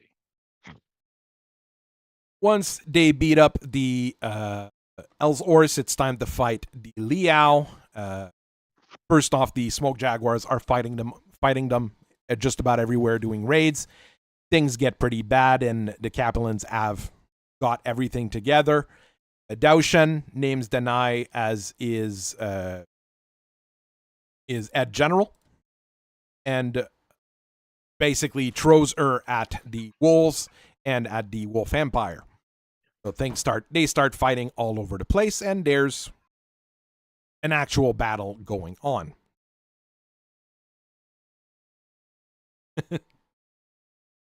So people start fighting just about everywhere. Alaric Ward calls for help from everybody. So the Jade Falcons, well, they bring what they can. Snow Ravens, they don't respond immediately because they're very, very far from Terra, but they say that they will assist. Ghostbear mobilizes 3 of their second-line divisions, because that's what they have. Because the Combine's always breathing down their neck. Nova Cats are in no position to really help at the start of the war, but as the war goes on, they can more and more serve. The Sea Fox send 2 galaxies. Sorry? I like the Nova Cats. I always got to rep the Nova Cats. I love them. They're my favorite. I'm But go trying on. to get. I was just making side commentary. That's a great comment. The idea is to have everybody be the big hero at least once. You know, even when you lose, you can still be a big hero at some point. That's a good thing. Where the actual mess is going to happen is on Sirius, the planet that's close to Earth. And that's where Dao Shen and basically all of the wolves are going to be fighting for close to a year and a half. Going to be an actual all-out war on a secondary planet and all sorts of things going on all around.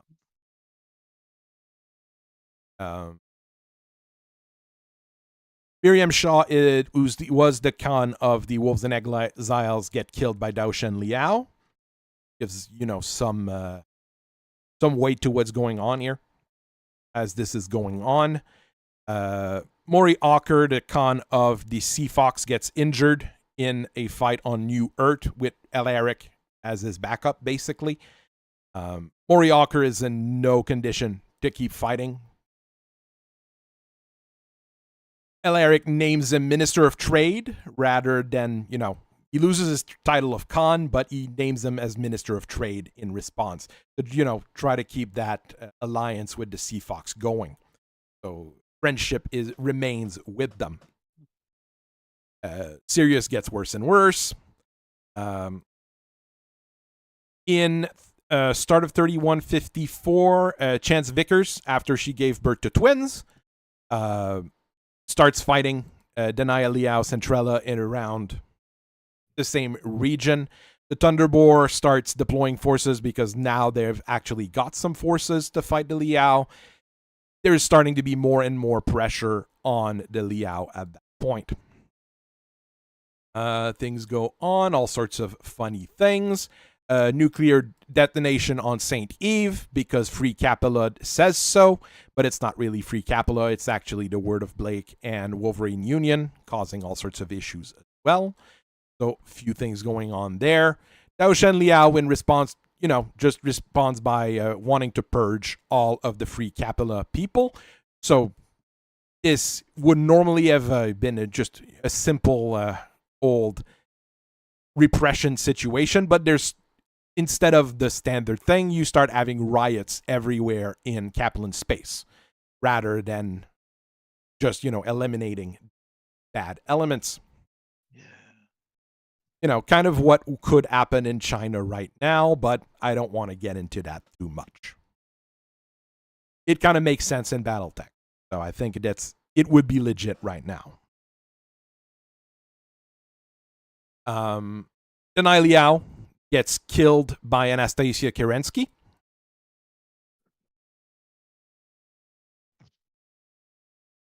I don't think there will be a shirtless Alaric Ward picture anywhere in there. I'm sorry. I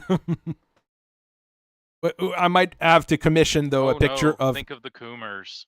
What I might commission, though, at some point, if I get some money, is Alaric Ward, Chance Vickers, and a pair of twins sitting, in a stately, one of those stately picture kind of thing. That would make people mad as well, I'm pretty sure, but, Denia dies. Dao Shen kind of goes insane because he doesn't have an heir and, he's actually losing a war and losing his territory. The Fed sons start pushing in and reclaim St. Eve as a St. Eve's Compact reborn with one of Tormano Liao's granddaughter being named to the position.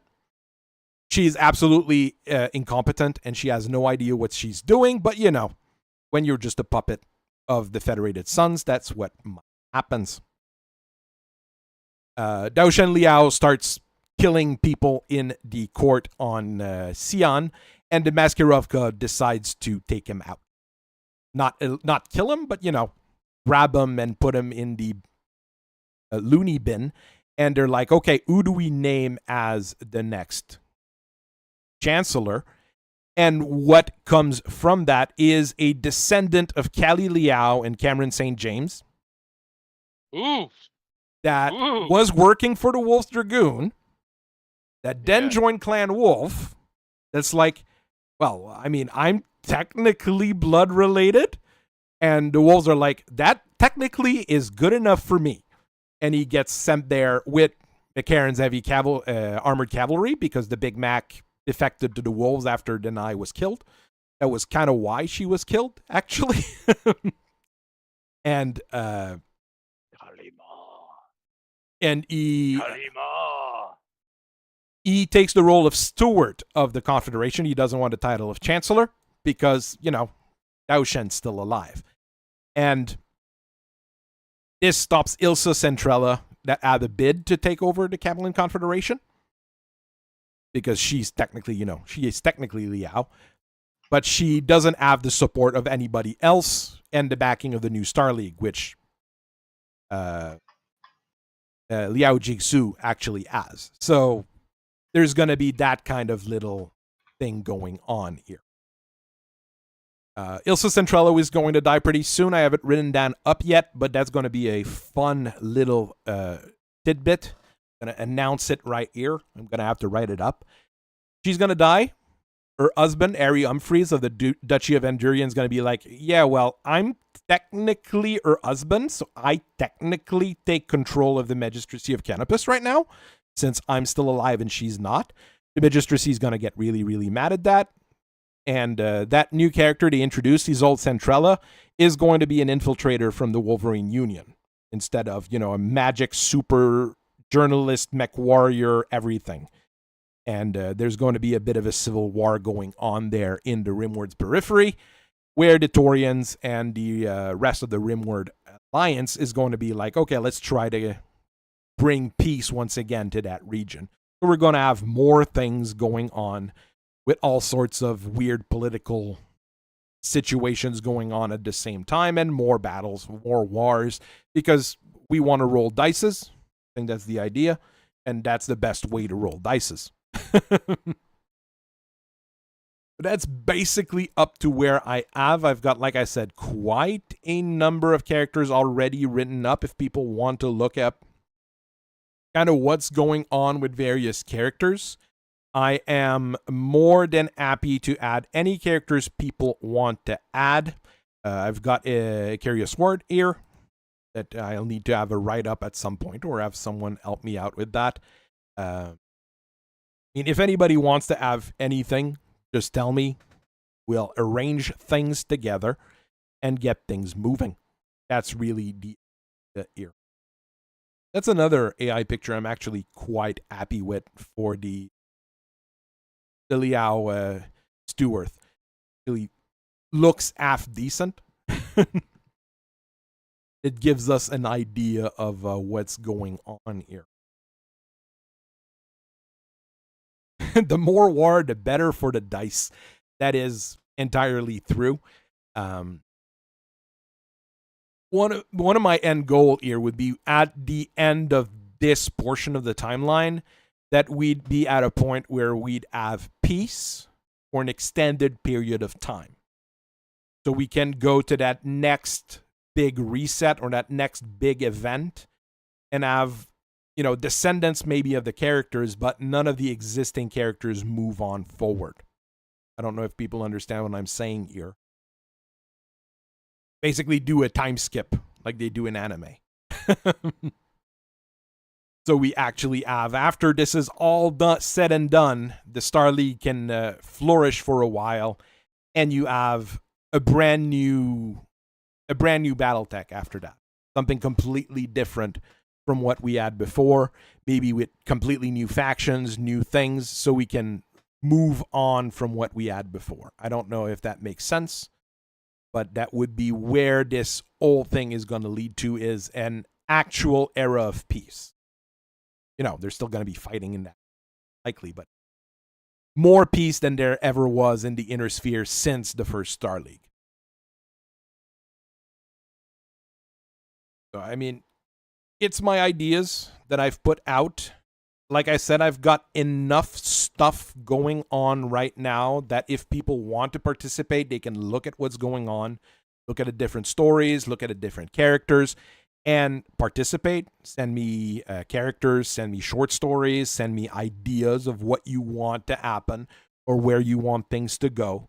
New mechs, because I mean, we're going to have to build a whole lot of mechs. If we want to have those technical readouts filled out, because I'm going to have, there's 4 technical readouts that I want: Star League, Intersphere Clans, Warring States, Wolverine Union. This one I'm probably going to be me mostly doing them at first, but once I figure out how I can do it, other people will be able to help, and corporate security being its own thing.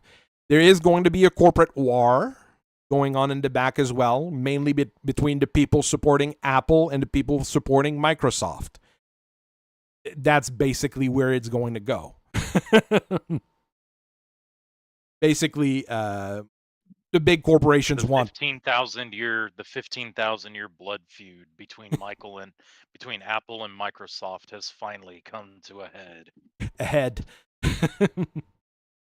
Well, basically, here, I mean, the corporations are going to be around their own thing, and they want peace, but they want to make money as well. So you're going to have some corporate fronts going on and some fights between the corporations. Between the corporations who want to rebuild some HPGs their way, the other corporations wanting to build the HPGs their way. The people who want to go through Lloyd's of New London for all communication, and the people who don't want that to happen. The people who support Apple, the people who support Microsoft. Apple having the C3i computers, and Microsoft having the standard C3 computers. Which one do you prefer? It's important to know. And those things are going to start happening in the back at first. But as the corporations get more and more powerful, because they're investing quite a bit of money, well, things are going to start coming to more and more heads. And yes, the corporations have warships, so bad things are going to happen. How did the corporations get the warships? Do you know a thing called spending money? So these are new builds. Recent Agamemnon classes, which were built by the Merrics for a while. A few of them were bought by the corporations. Like the more recent warships from the Inner Sphere, there were some that were bought by the different corporations going around.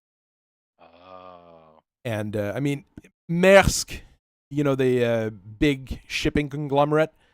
I mean, yeah, they basically, I mean, from what I'm writing here, Maersk is basically running the Inner Sphere. They're the company that's moving the goods everywhere, basically.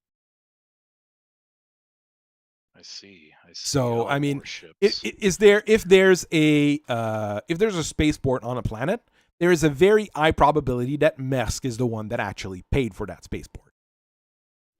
Maersk, Hapag Lloyd, and man, I keep seeing. I pass them all the time. Their containers all the time. Exactly. I can't remember who it is. I mean, those are big corporations, and the way I'm messing with the corporation is that a lot of times the corporations during the succession war, they had a lot of stuff that the various successor states didn't know they had, because Comstar was hiding a lot of it from the successor states, and the corporations were basically giving Comstar free services because of that. That's how it worked for the longest time. But since the jihad's done and Comstar is no longer around, well, the corporations are no longer hiding their stuff. So you have a fleet of 6,000 jump ships that belong to Maersk, and you're like, well, where did they come from? Always had them, just kept maintaining them. Yeah, 4 of them have the same identification number and the same serial number if you search on them, but it is just how we did things back in the day. And then you realize that they have warships because they needed to protect their trade lines and all those things during the jihad and that particular period.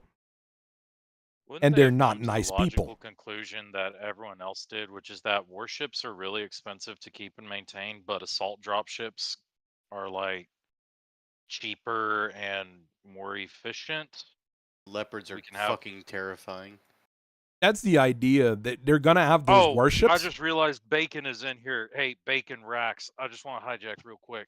I've been consuming that 5-hour lore video that Rax sent to me the other night. And Oh, shit. let me tell you, when we hop over somewhere else, oh, man, I've got some stuff to say. Now, back to the resurgent stuff.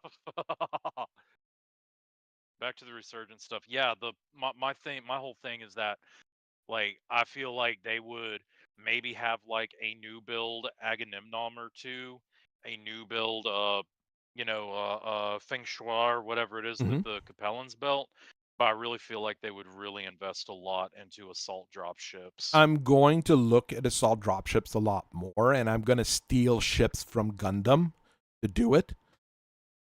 Because I think those ships nice. are awesome. I know Collector's been painting a couple of them, but I mean, just like the Oregons have been building the Argo class dropship that you have in the video game, we've been building that in the Oregon Confederation, well, a militarized version with anti-missile systems and large lasers to protect it, because it's stupid not to have guns on it.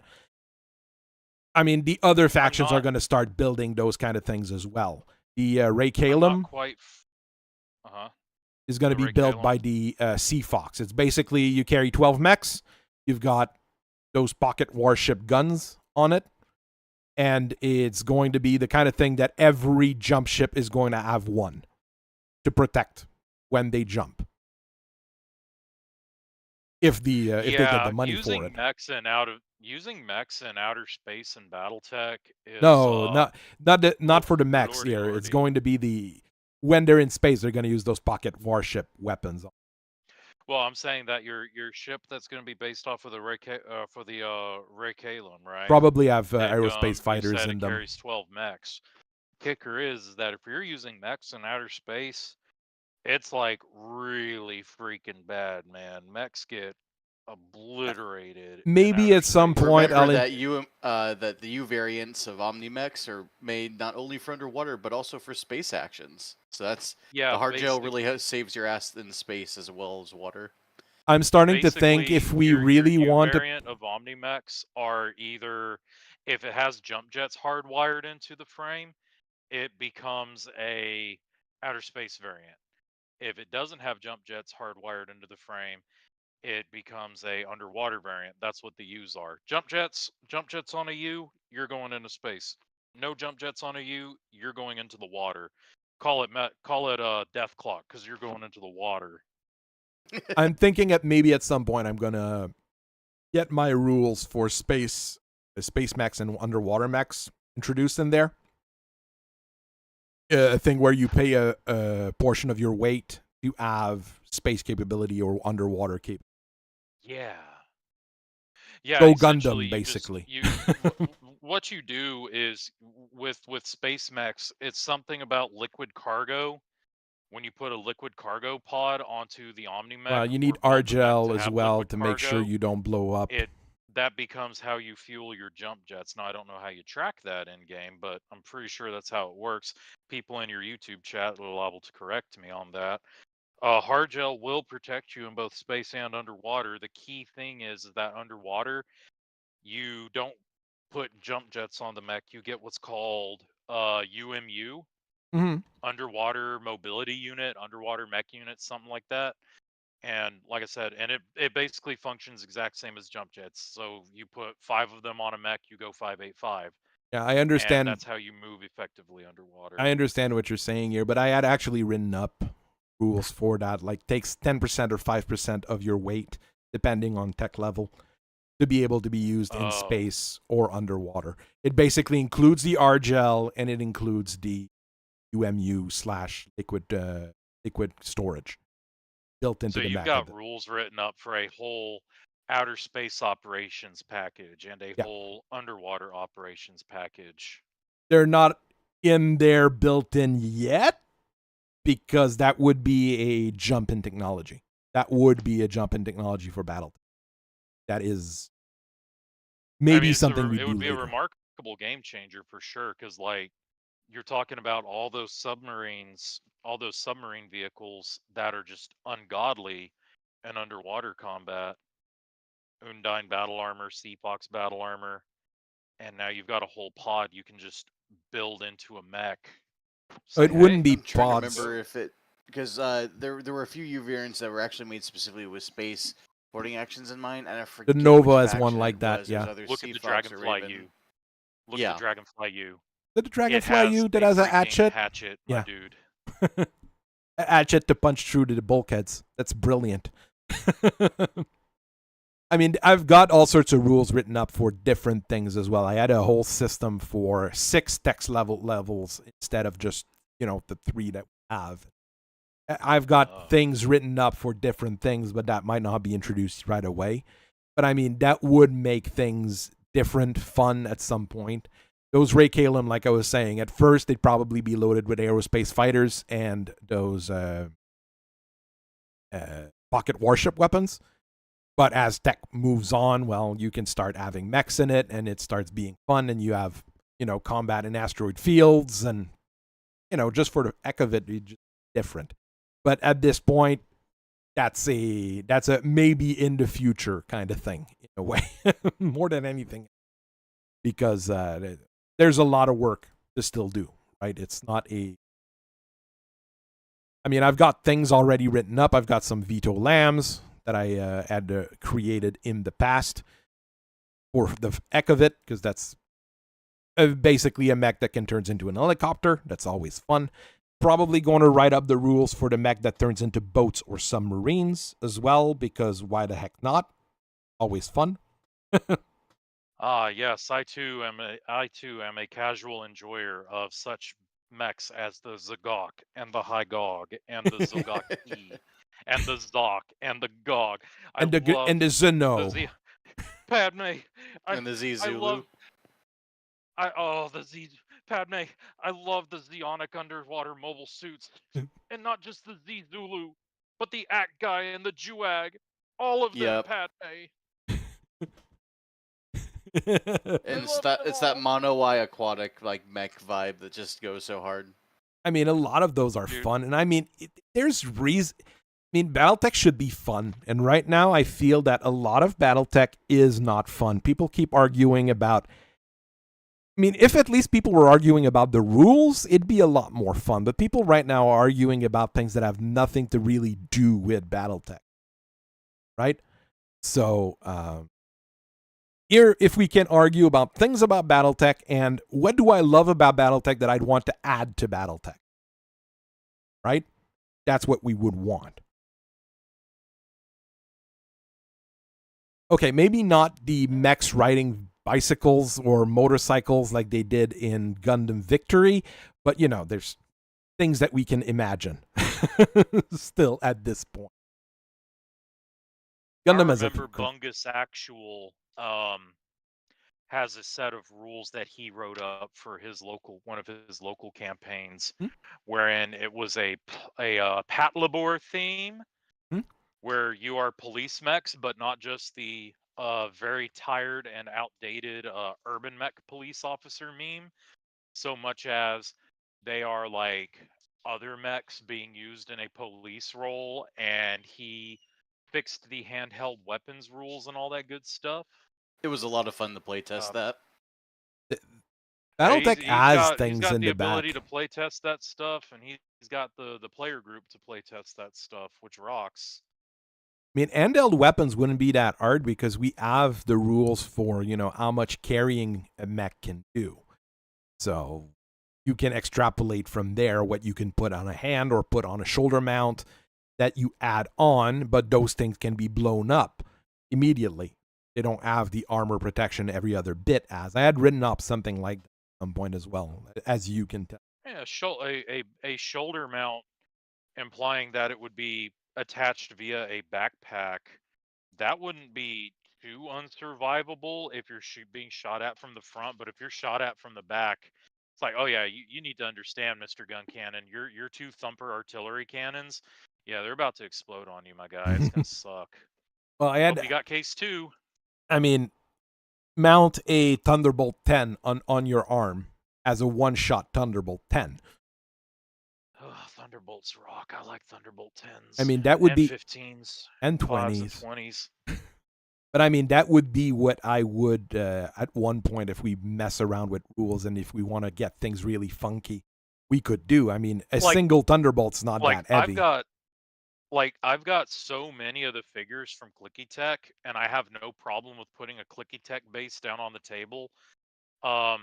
The Marion Hegemony, I believe, gets access to the Behemoth 2 tank that has like 4 Thunderbolt 5s in its turret, which doesn't sound like a whole lot and doesn't sound good, but it's like, no, you don't understand. I have essentially a slightly, I forget what the range bracket is equivalent to. I think it's a little shorter than an AC5, but I have an indirect fireable AC5, and I'm in a tank. I think and it's I'm actually holding old out. school PPC ranges, if I remember right, for those. Because I can't remember off the top of my head, totally honestly. forgot. Because I mean, Thunderbolts No are worries. so rare on regular mech. Like hell, I took that Thunderhawk that came out in Rec Guide 33, my favorite Thunderhawk, and I made it better. All I did was get rid of the I think what it was what did I do with it? Actually, I got the record sheet. It's got the for it same right range. here. It's got the same range as an AC5, but you've got a longer minimum range. You generate more EAT. What I did with But the Thunderbolt 5 is much lighter because the autocannons are shit. Oh, wait, did I say that out loud? And our locals like to play with the hot loading rule, and I think Thunderbolts are excluded from hot loading as well. I do even as a custom rule. Granted, you know, if your local playgroups wants to play it otherwise, just do that kind of thing. Yeah. I mean, I like that they say that the Thunderbolt are more vulnerable to AMS, but that's not quite true, like Elkite was saying the other day. I mean, you got 1 in 2 chance of losing the Thunderbolt, while against a volley missile, you're always going to lower the amount of damage you take. And time missiles are not good enough. That's the thing that I've always looked at as well. Yeah, my Thunderbolt, my Thunderhawk 7Z mod Charlie, all I did was give it a Clan XL. I got rid of the composite armor, the composite, what you call it, internals, gave my steel, and then I dropped the ER medium lasers down to basic medium lasers. Not sure what I was thinking with that one. Probably that, well, if they're that close to be engaged with medium lasers, you kind of deserve what's coming to you. But I like it. It's a cool little. It's just a silly for inner sphere, ER lasers are. I mean, they do give a bit more range, but generally they're not worth it. I do the mat on them every time I do a video. Very rarely do I see like, yeah, okay, it's worth it to take an ER medium laser instead of a regular medium laser in the inner sphere bracket. Land bracket is its own thing, right? But on the inner sphere bracket, maybe an ER large is worth it, but I mean, you eat 12 for 8 damage. It's not that great. I mean, I loved using them today with my Archer 5R, but most of the time, not going to score that much more, and you have like an extra 3x of range about. Is it really worth an extra 4 EAT, the EAT sinks for it, and all that stuff? Honestly, not sure. Yeah. I mean, ER medium is not a bad. ER medium lasers aren't bad, but I mean, they eat 5 for an extra 3x of range. So you plus 2 EAT, no extra damage, plus 3x's of range. If you've got the room for it, if you've got double EAT sinks and you're a light or a medium, it's probably going to be worth it. But anything big, not worth it. Now, even a regular Nova, the Clan Classic 12 laser boat, I'd almost go with inner sphere medium lasers instead of the ER mediums. I'm going to deal less damage, but I'm going to be able to shoot a whole lot more. Silly situations. What was it? Someone figured out that no, it was Hellkite, but he's using those rules from the Ghost of Obadiah or something, where if you build a Nova Prime using battle armor weapons medium laser rules, you can successfully alpha strike every single turn without overheating or something like that. It was wild. I saw that and I said, wow. Yeah, there's a reason why I think those rules are absolute bullshit. It doesn't work. If you start doing the mat, it doesn't work. I'm sorry. You say when you start doing the math, you realize it just doesn't work. I simply cannot do math. So I mean, Oh. there's that. Well, that's a different issue. I can't think of it. Yeah, truly. But I mean, a Truly, it variable is. speed I don't even know pulse why. laser. I don't even know why I play BattleTech because I don't know how to do math. You're able to play BattleTech. It works. You're able to do that level of math. It's rote memory. My playing BattleTech is the exact same way that the Soviet army would plan their attacks and stuff, i.e., this is what you learned in the academy. Do this every single time, and it will eventually work. Throw enough bodies at it, and it will work. That's literally what my Flying Badger is. If we build enough of those, at some point we're going to turn a profit. I can actually do math. I know how to do it and whatnot. Like it is a thing. It's just a joke of mine. But yeah, no, I do know how to do math. I mean, if it's the game balance math is a thing that I've been cursed with for quite some time. Whenever I read a new rule in any game, I mean, it's fun at first. I'd have the exact same reaction as Elkite did if I figured it out that it was overpowered. But my lizard brain at some point will be like, no, that's actually not going to make the game more fun.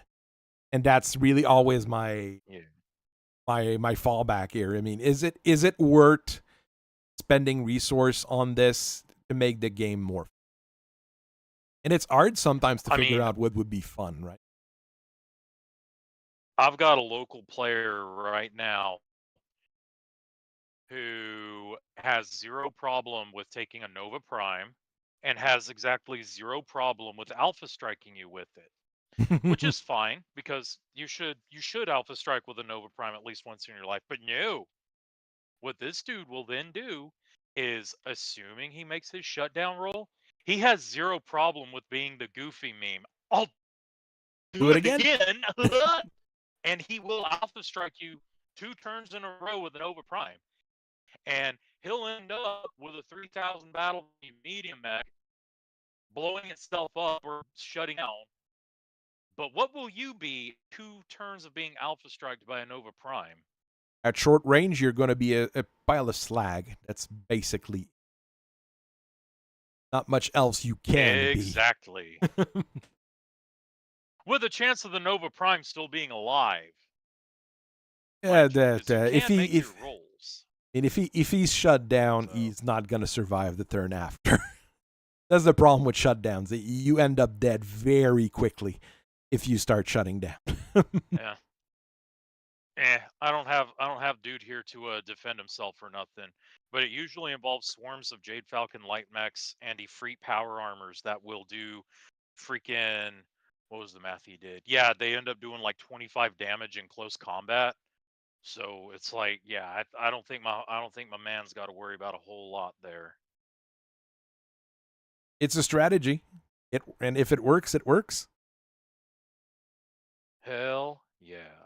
The beautiful thing about BattleTech, anything can work, but anything can fail. Anything can counter anything, given enough time. Or given good enough rolls. That's another part of it. All right, I think I'm going to call it a night. This week's videos are already up for members. I'm going to bring that over here just to show it. I'm going to dox myself. We've got the Wolverine and the Conjurer. So Conjurer tomorrow, Wolverine on Friday. This was a bit of a pain to do because there's so many variants that I had to get so many people to send me minis. It was crazy. Conjurer was pretty easy. A lot of fun. And I will likely be recording a video on the Flying Badger like I did for the Spirit Cat this week as well. So a little video on a mech that I've designed. I'm trying to see if anybody would be nice to teach me how to use Blender or to use Blender for me, because I'm not quite sure how it works. or I'm going to have to post all sorts of funny pictures, because this is basically the Griffin, the Wolverine, and the Shadowhawk rolled into one. That's what this mech is, as an Omni mech.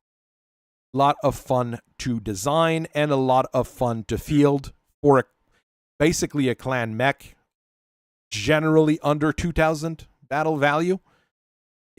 It's decent just because of that. And if you're playing by cash or if you're doing a campaign, it's $8 million per. For an Omni mech, that's dirt cheap. So I'm going to end the stream. I hope everybody else has a very nice rest of their day. And